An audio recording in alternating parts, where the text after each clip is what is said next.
Hi students, మనకు NMC వాళ్ళు MBBS ఫీకి సంబంధించినటువంటి ఒక ఇంపార్టెంట్ అప్డేట్ అయితే ఇచ్చారండి. సో ఇది మనకు 7th ఏప్రిల్ 2026 రిలీజ్ చేశారు. ఇది చాలా చాలా గుడ్ న్యూస్. జనరల్గా మనకు ఎంబీబీఎస్ 5.5 years ఉంటుందన్నమాట. ఈ 5.5 years ఎవ్రీ ఇయర్ కూడా స్టూడెంట్ ఫీ పే చేస్తూ ఉంటారు. అంటే గవర్నమెంట్ కాలేజ్ సీట్ అయినా, ప్రైవేట్ కాలేజ్ సీట్ అయినా, ఎంబీబీఎస్ కాలేజ్ సీట్ అయినా కంటిన్యూస్ 5.5 years కూడా వీళ్ళు ఫీ అనేది పే చేస్తూ ఉంటారు. మన గవర్నమెంట్ కాలేజ్లో అయితే 16,000 నుంచి 13,000 వరకు ఉంటుంది.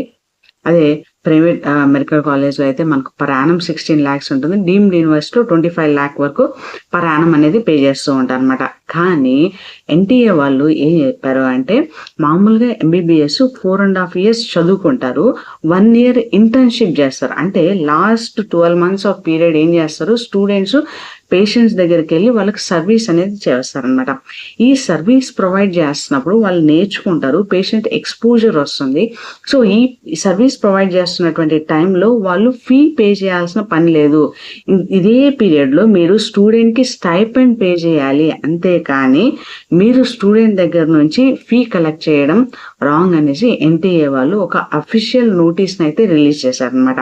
అంటే దీని ప్రకారము ఏ college, either government medical college అయినా, ప్రైవేట్ మెడికల్ కాలేజ్ అయినా, డీమ్డ్ కాలేజ్ అయినా, వీళ్ళెవ్వరూ కూడా 4.5 years తర్వాత ఎవరైతే స్టూడెంట్ ఇంటర్న్షిప్ లో ఉంటారో వాళ్ళు ఫీ పే చేయాల్సిన పని లేదు, వాళ్ళకు స్టైపెండ్ మాత్రమే వస్తుంది.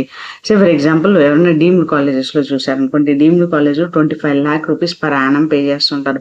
అంటే మీకు 25 lakh rupees అమౌంట్ అనేది సేవ్ అవుతుంది. ప్రైవేట్ మెడికల్ కాలేజ్లో అయితే 16 lakhs అనేది సేవ్ అవుతుంది.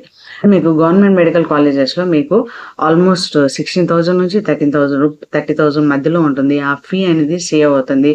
సో ఇది చాలా గుడ్ న్యూస్. ఎస్పెషల్లీ ఎవరైతే నీట్ ఆస్పిరెంట్స్ ఎవరైతే ఇప్పుడు ప్రిపేర్ అవుతున్నారో వాళ్ళకి ఇది చాలా గుడ్ న్యూస్. కరెంట్లీ ఎవరైతే 4.5 years కంప్లీట్ చేసుకుంటున్నారో వాళ్ళకు కూడా ఇది చాలా గుడ్ న్యూస్. ఒకవేళ దీన్ని వైలేట్ చేస్తూ ఏదన్నా కాలేజ్ కానీ 5th yearలో కూడా, అంటే 4.5 years తర్వాత కూడా వాళ్ళు ఫీ అనేది కలెక్ట్ చేస్తున్నట్లయితే వాళ్ళు ఎన్ఎంసికి కంప్లైంట్ చేయొచ్చు అనమాట. దాన్ని క్లియర్గా మీకు ఇక్కడ పబ్లిక్ నోటీస్లో ఇచ్చారు. ఈ పబ్లిక్ నోటీస్ నేను ఇక్కడ చూపిస్తున్నాను.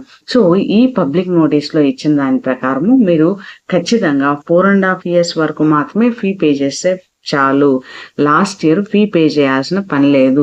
చాలా మంది మిడిల్ క్లాస్ పీపుల్కి ఇది ఒక సై ఆఫ్ రిలీఫ్ లాగా ఉంటుంది. So students prepare hard, work hard. మనకు May 3rd ఎగ్జామ్ ఉంది కాబట్టి I wish you all the success. మన ఛానల్లో ఎంబీబీఎస్ స్ట్రీమ్, బైపీసీ స్ట్రీమ్కి సంబంధించినటువంటి అన్ని అప్డేట్స్ వస్తూ ఉంటాయండి. సో ఛానల్కి సబ్స్క్రైబ్ చేసుకొని మీ ఫ్రెండ్స్కి కూడా షేర్ చేయండి. I wish you all the success. Thank you.